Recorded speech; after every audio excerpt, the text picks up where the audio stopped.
Welcome to the part 4 of 10 days, 10 minutes and 10 question series. So आज का पहला question है आपका 10 upon x plus y plus 2 upon x minus y equals to 4 and then second equation 15 upon x plus y minus 5 upon x minus y equals to 1 upon 2. दोनों equations को हमने solve करना है. फर्स्टली फर्स्ट इक्वेशन में हमने 5 की multiply करनी है और सेकंड में हमने 2 की मल्टीप्लाई करनी है. देन कुछ इक्वेशंस इस टाइप से दिख रही हैं. दोनों से सेम tan हो चुका है, वो कैंसिल हो जाएगा. इन दोनों इक्वेशंस को हमने सॉल्व किया. देन ऐड करके 80 upon x plus y equals to 16 आया. देन इक्वेशन से हमने x plus y equals to 5 find कर लिया है. ये हमारी थर्ड इक्वेशन हो जाती है. अब हमने x plus y in equation 1 put किया. x प्लस वाई बराबर हमारा 5 आया है, तो हमने फर्स्ट इक्वेशन में इसकी वैल्यू रख दी है. फर्स्ट इक्वेशन हमारी ये वाली है. देन वैल्यू रखने के बाद हमने यहाँ से दूसरी इक्वेशन बना ली है. अब फर्स्ट और सेकंड इक्वेशन को सॉल्व करके हमने x की वैल्यू फाइंड की है. जो x की वैल्यू आई है वो फर्स्ट इक्वेशन में रख के हमने y की वैल्यू फाइंड की है. और then x plus x equals to 3 and y equals to 2. ये क्वेश्चन कुछ इस तरह से पूरा हो चुका है. मुझे क्वेश्चंस बहुत जल्दी बताने पड़ रहे हैं. अगर आपको कोई क्वेश्चन समझ नहीं आ रहा है तो आप मुझे कमेंट बॉक्स में बताइएगा.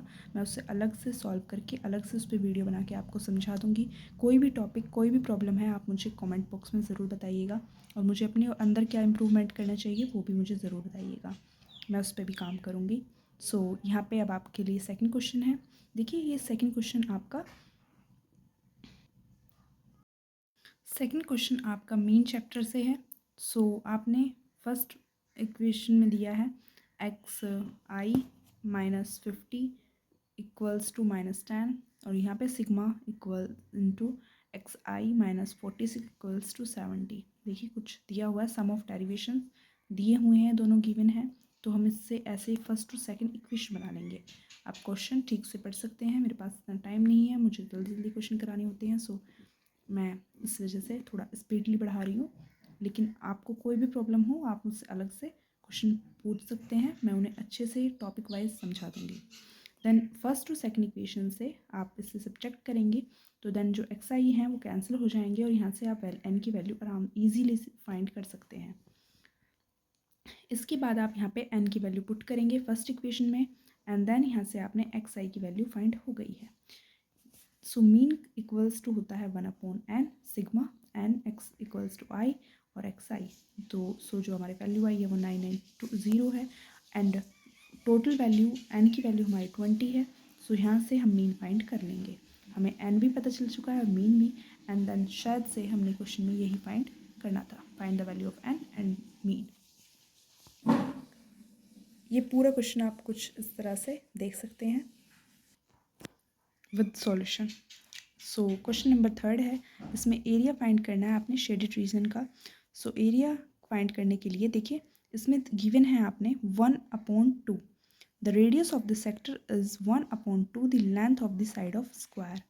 सो यहाँ पे आप 270 एरिया लेंगे अपॉन 360 डिग्री फुल एंगल होता है आपका इंटू पाई आर प्लस जो आपने स्क्वायर की साइड्स दी हुई है उसका स्क्वायर. क्योंकि आपने पता है area of square equals to होता है ए स्क्वायर. सो साइड का स्क्वायर हो रहा है आपका. फॉर्मूले पुट करके हमने वैल्यू फाइंड की है. देन इससे हमारा ये आंसर आ गया है. Question 4, find the area of shaded region of a circle of radius 7 centimetre और if angle A O B equals to 70, C O D equals to 50, E O F equals to 60. Diagram कुछ इस तरह है. तीनों का हमने area find कर देना है. फाइंड करके ऐड कर देना है. जो गिवन है वो कॉमन है, वो हमने बाहर रख दिया है, जो कि 7 का स्क्वायर मीन्स 49, पाई कॉमन है और बाकी का हमने सॉल्व करके 77 सेंटीमीटर आंसर आ गया है. फिफ्थ क्वेश्चन, फैक्टराइज करना है. आपने इक्वेशन दी हुई है, ये मोस्ट इंपॉर्टेंट है for an exam. Standard maths वालों के लिए तो ये बहुत ही ज़्यादा इंपॉर्टेंट है और बेसिक के लिए भी इंपॉर्टेंट हो जाता है बिकॉज पता नहीं होता हमें सिलेबस कहाँ से एग्जामिनर क्वेश्चन दे दे. सो देन हमने एक्स वाली वैल्यूज़ को एक तरफ ले आए हैं और उनमें एलसीएम लेकर सॉल्व किया है एंड देन क्रॉस मल्टीप्लिकेशन की है।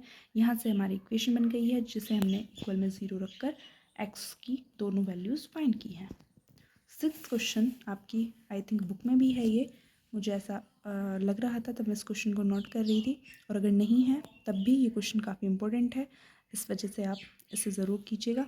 इसमें pth term equals to x दिया है, q equals to y and r equals to z, और प्रूव करके दिखाना है हमने एक्स के इक्वल में 0। देन हमने ऐसे ही इक्वेशन बना ली है। सो हमने जो प्रूव करना है, हम एक्स की वैल्यू जो हमारी आई है उन्हें पुट करके कर देंगे। देन फिर एक एक वैल्यू से सबकी मल्टीप्लाई करेंगे। फर्स्टली तो हमने एक ही मल्टीप्लाई करनी है, फिर सबको एक तरफ लिखना है। जो हमने ए की मल्टीप्लाई क्यू माइनस आर के साथ की, आर माइनस पी के साथ की, और ये आपका पी माइनस क्यू के साथ किया, इन्हें एक तरफ। देन डी की वैल्यूज़ जो डी की मल्टीप्लाई जिसके साथ हुई है उन्हें एक तरफ, और जो सिंगल वैल्यूज़ थी उन्हें एक तरफ। सो ए के साथ जो वैल्यूज़ थी वो कैंसिल हो जाएंगी 1 + 1 माइनस की वजह से, क्योंकि एक प्लस का है एक माइनस के आंसर से इसमें ये कैंसिल हो जाने हैं तो 0 आ जाएगा। ये डी के साथ वाली वैल्यूज़ कुछ इस टाइप से आएंगी और अलग वाली ऐसे आएंगी। देन इसमें भी आर से आर कैंसिल, पी से पी, क्यू से क्यू कैंसिल हो जाएंगे। सब कैंसिल होने की वजह से डी की वैल्यू भी 0 हो जाएगी एंड देन हमारा 0 प्रूफ हो जाता है। आप इस क्वेश्चन को भी अच्छे से देखिएगा। देखिए फ्रेंड्स, क्वेश्चंस ढूंढकर नोट डाउन करने में और आपको समझाने के लिए, दिखाने, शो करने के लिए बहुत टाइम लगता है।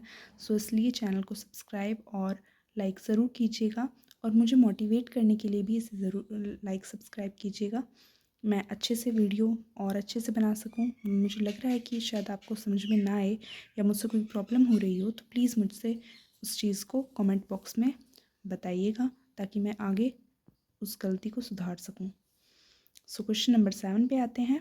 The sum of diameter of 2 circles is 2.8 metre and their difference of circumference is 0.88 metre. Find करनी है रेडियाई दोनों सर्कल्स की।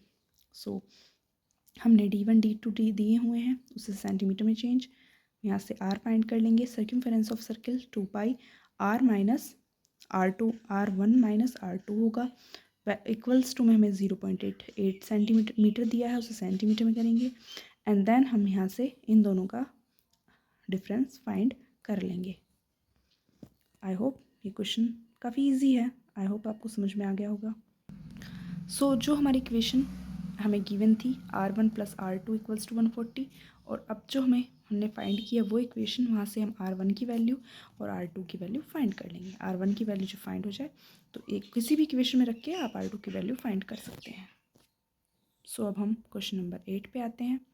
Find the 20th term from the end of an AP। AP ये है, हमें लास्ट में इसमें गिवन है, और 20th टर्म हमने फाइंड करनी है। और D हम फाइंड कर सकते हैं, 8 में से 3 माइनस करके 5 आ गया। हमने इसे सॉल्व किया और हमने A20 टर्म निकाल ली, क्योंकि इस क्वेश्चन में इसने पूछा था एंड की साइड से। अगर ये स्टार्टिंग से पूछता तो हम A रखते इसकी जगह, जहाँ पे हमने L रखा है, मीन्स लास्ट टर्म को हमने यूज़ किया है। सो 10 days 10 minutes एंड 10 क्वेश्चन का आपकी 9th क्वेश्चन है, जिसमें आपने पैरामीटर दिया हुआ है सर्कल का, the parameter of sector of circle of radius दी हुई है, और पैरामीटर भी गिवन ही है, और 2 क्वेश्चंस में फाइंड करने हैं। डायग्राम कुछ इस तरह से है। फर्स्टली हम गिवन चीज़ें लिखते हैं, उससे क्वेश्चन बहुत ही इफ़ेक्टिव इम्पैक्ट डालता है।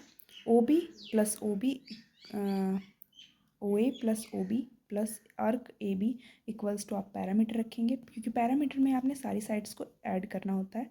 आपने किया और यहाँ से आपने अर्क अपनी ये AB फाइंड कर ली है। देन वही हमने किया करना था लेंथ ऑफ द अर्क ऑफ एन सेक्टर। सेकंड में आपने एरिया फाइंड करना है, उसके लिए आप क्या करेंगे 1/2 रेडियस इंटू अर्क। जो अर्क अभी आपने फाइंड किया वो रखेंगे, रेडियस रखेंगे और उसे 2 से डिवाइड कर देंगे। सो आपका एरिया ऑफ सेक्टर फाइंड होकर आ गया है। आई होप आपको इसके सॉल्यूशन में कोई प्रॉब्लम नहीं लग रही हो। आज का ये लास्ट क्वेश्चन है। 2 circles touch extremely, the sum of their areas 58 pi centimeter and the distance between their centers is 10 centimeter. Find the radii of us 2 circles. So first हमने यहाँ पे r लिया है और दूसरा हमने 10 - r रखा है, ये r है। So pi R square plus pi into 10 minus R का whole square equals to 58 pi. Then हमने इसे सॉल्व किया है by factorisation method. I hope आपने समझ आ रहा होगा। फर्स्ट आपका 3 आया है एंड सेकंड आपका 7 आया है, और दोनों ही यार ऐसे ही आनी है। अगर आप 10 माइनस आर भी करते हैं तब भी अगर एक बार 7 लेते हैं तब 3 आएगा, और 3 लेंगे तो 10 आएगा। और फैक्टराइजेशन मेथड से इजीली हो चुका है, एक बार में ही हमने दोनों को पुट करके वैल्यू मीन्स आंसर फाइंड कर लिया है। आप किसी भी तरह से कर सकते हैं जैसे आपको सही लगे। मुझे ये मेथड अच्छा लगता है इसलिए मैंने ऐसे किया है। So thank you friends. I hope आपको वीडियो पसंद आई होगी।